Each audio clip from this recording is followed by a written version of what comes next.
Calls the Subcommittee on Energy to order, and the chair recognizes himself for 5 minutes for an opening statement. And welcome to today's hearing, Strengthening American Energy, a review of pipeline safety policy. And I want to thank our witnesses for participating today. We will examine the Pipeline and Hazardous Materials Safety Administration's PHMSA Pipeline Safety Program. PHMSA is a Department of Transportation agency tasked with developing and enforcing federal safety regulations for the nation's onshore pipeline infrastructure and the transportation of hazardous materials. The witnesses before us represent different segments of PHMSA regulated community and can provide important perspectives on the reauthorization of PHMSA.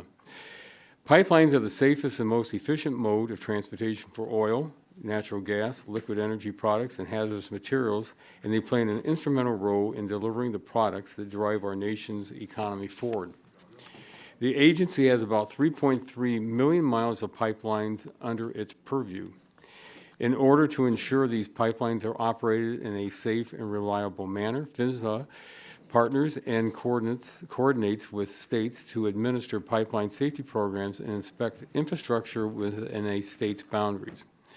PHMSA was last authorized in protecting our infrastructure of pipelines and Enhancing Safety Act, the PIPES Act of 2020, through fiscal year 2023.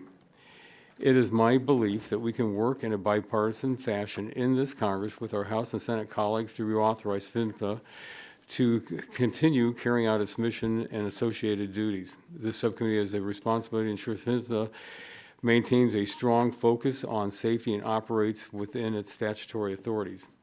The PIPES Act of 2020 included several statutorily mandated rulemakings that never fully got out of the gate under the previous administration. Today, the subcommittee will examine implementation of the PIPES Act to ensure that PHMSA is on track to carry out congressional intent in a cost-effective and workable manner. Additionally, the subcommittee will examine new challenges and opportunities for pipeline safety. For example, the replacement of aging infrastructure must be a top priority for PHMSA, states, and pipeline operators, but it presents cost and operational challenges, especially as energy demand is projected to increase significantly in the immediate future.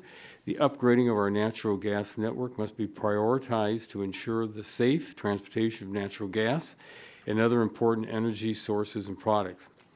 While substantial progress has been made in replacing aging pipes, there is still work to be done.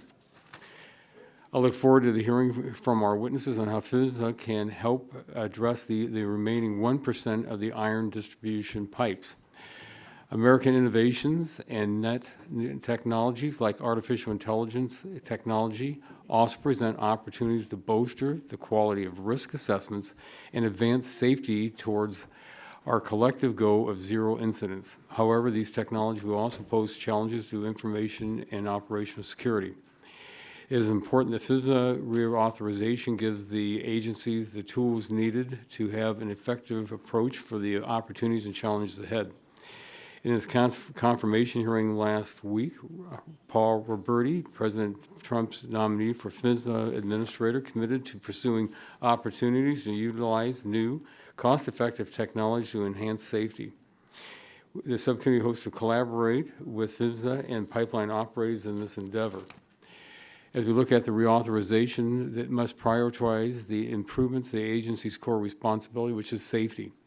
I'm concerned that the previous administration advanced extraneous priorities and set safety out to the side. However, President Trump's administration is recommitted to this critical mission. I believe this committee can produce a reauthorization that maintains safety as a cornerstone of the pipeline safety program.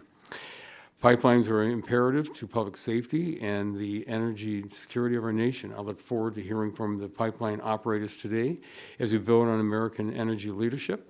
And I want to thank again our witnesses for being here today, and I yield back. And at this time, recognize the gentlelady from the 14th District of Florida, who is the